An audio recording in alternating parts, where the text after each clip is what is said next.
বিসমিল্লাহির রহমানির রহিম।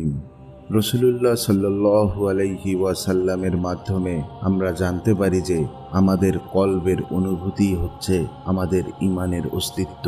বুকের ভেতরে অবস্থিত এই কলবের অনুভূতি হচ্ছে আমাদের হৃদয়, যা আমরা হৃৎপিণ্ড নামে জানি। এটি শুধুমাত্র সেই হৃৎপিণ্ড নয় যা রক্ত সঞ্চালন করে।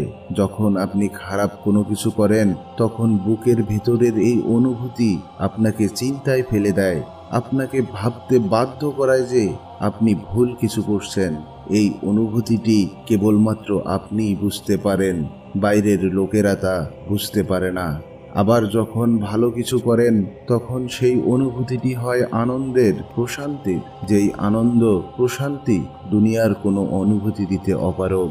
আপনার বুকের ভেতরে এই অনুভূতিগুলোর অস্তিত্ব যদি থেকে থাকে, তবে আপনি বুঝে নেবেন আপনার একটি খাঁটি হৃদয় আছে, আপনার একটি খাঁটি ঈমান আছে।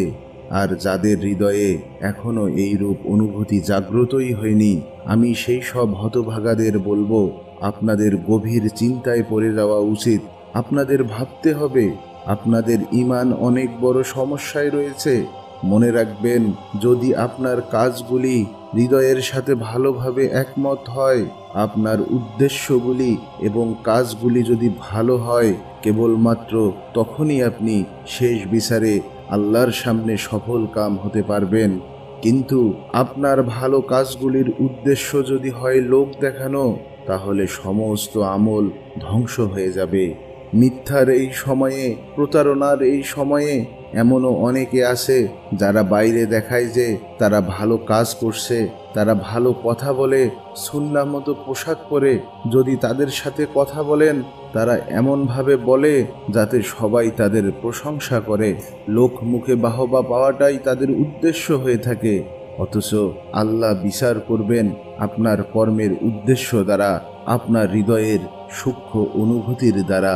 আপনার কর্মের উদ্দেশ্য আল্লাহর সন্তুষ্টি অর্জন না হয়ে হয় যদি লোকের বাহবা পাওয়া, তবে জেনে রাখুন আপনি শয়তানের ওয়াসওয়াসায় আটকা পড়ে গেছেন।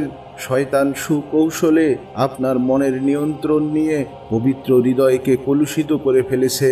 যেই পবিত্র হৃদয় কখনো আল্লাহর অবাধ্য হতে চায়নি, যেই পবিত্র হৃদয়কে সৃষ্টি করা হয়েছে আল্লাহর ইবাদত করার জন্য, সেই পবিত্র হৃদয়ের অনুভূতি শয়তান দখল করে ফেলেছে।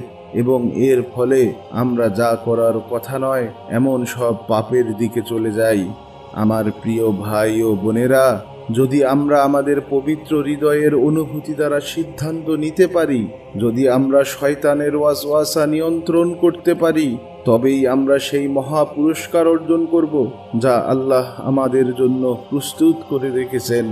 আল্লাহ সুবহানাহু ওয়া তাআলা আমাদের সকলকে পবিত্র হৃদয়ের অনুভূতি দান করুন এবং শয়তানের ওয়াসওয়াসা থেকে হেফাজত করুন। আমিন।